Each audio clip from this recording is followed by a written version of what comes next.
Hello friends, আমি S M Shifan and welcome to my another video. আমার পাশে দেখতে পাচ্ছেন এটা হলো আমার মামাতো ভাই সাবিত, আর আমার বাম হাতের দিকে দেখতে পাচ্ছেন এটা হলো আমার মামাতো ভাই সাজিদ।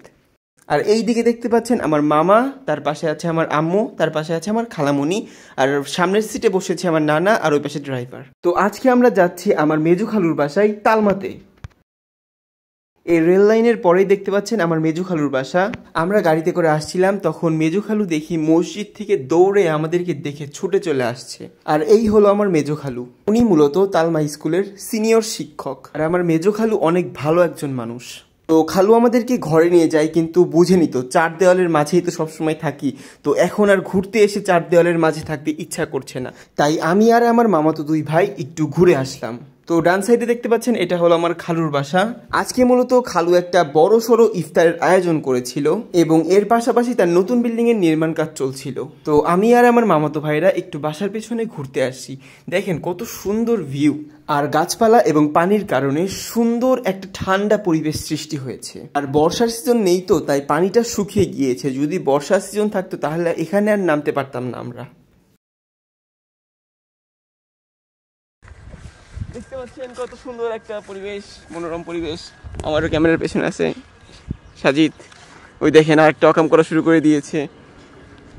আর এখানে প্রচুর পরিমাণে বাতাস, আর বাতাসটা মিষ্টি ঠান্ডা, তাই আমরা সবাই এক এক করে স্লোমো ভিডিও করার চেষ্টা করছি। এখানে আর স্লোমো দেখাইতে গেলাম না, কারণ স্লোমো দেখাইতে গেলে ভিডিও আর শেষ হবে না।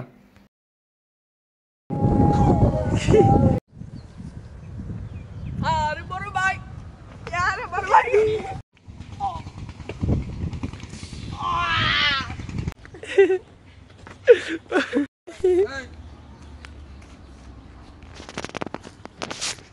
I love you, bro. Yeah. 1, 2. ওরে বাবা, ওরে কত নিচে ছিল।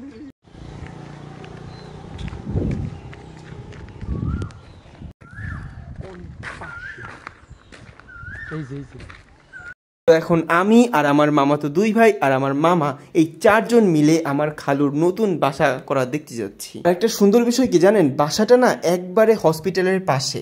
এই পাশ দিয়ে আমরা চারজন হেঁটে হেঁটে এসেছি, আর ওই পাশ দিয়ে আমার নানা, আমার দুই খালামণি, আমার আম্মু, ওরা সবাই গাড়িতে করে এসেছে। এখানে মূলত মসজিদের হুজুররা এবং কয়েকজন মুরব্বী উপস্থিত আছে।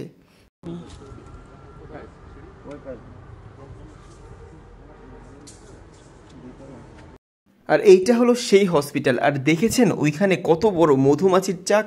বাই দ্য ওয়ে, আমি একজন মধুপ্রেমী, আমার মধু অনেক পছন্দ।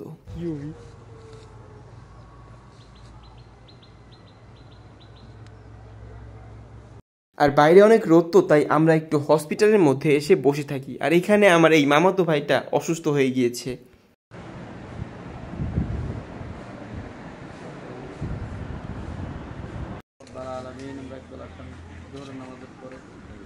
আল্লাহ তোমার শাহিদ দরবারে দোকান হাত করে শুনে বললাম মেহেরবানি করে আমাদের প্রত্যেকের জীবনের সমস্ত গুণাগুলো মা কামা রব্বায়ানি সাগীরা সুবহান রাব্বিকা রাব্বিল ইজ্জাতি আম্মা ইয়াসিফুন ওয়া সালামুন।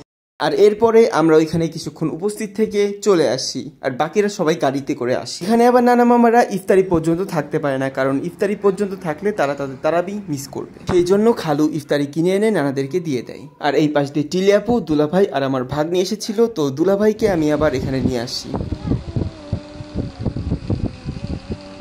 এখানে মোট বড় বড় 3 ডেচকি খিচুড়ি মাংস রান্না করা হয় সকলকে খাওয়ানোর জন্য। আমার খালু অনেক ভালো একজন মানুষ, আর এক সময় খালু এই তালমা স্কুলের হেড মাওলানা ছিল।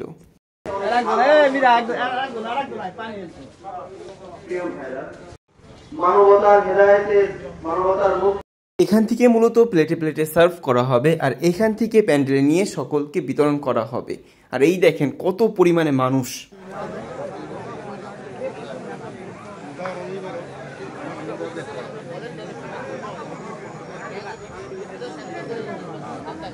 পরবর্তীতে আমরা ওইখান থেকে বিদায় নিই। তো এমনিতেও তো এখানে অনেক খেয়েছি, তারপরে আবার খালু প্রচুর প্রচুর পরিমাণে খাবার দিয়ে দিয়েছে। সুন্দরবন থেকে আমাকে মেসেজ করেছিল সকালের দিকে যে আপনার একটা পার্সেল এসেছে, তো পার্সেলটা এখন নিয়ে নিলাম। পার্সেলটাই মূলত আমার 67 ওয়াটের চার্জারটা ছিল।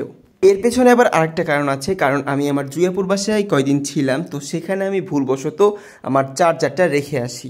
আমার এই ফোনের অরিজিনাল 67 ওয়াটের চার্জার ছাড়া অন্য ফোনের চার্জার দিয়ে চার্জ দিলে ফোনে তো সমস্যা হতেই পারে। তাই আমি আমার আপুকে বলেছিলাম, সেই জন্য আমার আপু গুরুত্বের সঙ্গে সেই চার্জারটা সুন্দরবন কুরিয়ার সার্ভিসের মাধ্যমে পাঠিয়ে দেয়। থ্যাংক ইউ জুই আপু। আসসালামু আলাইকুম গাইস, আল্লাহ হাফেজ।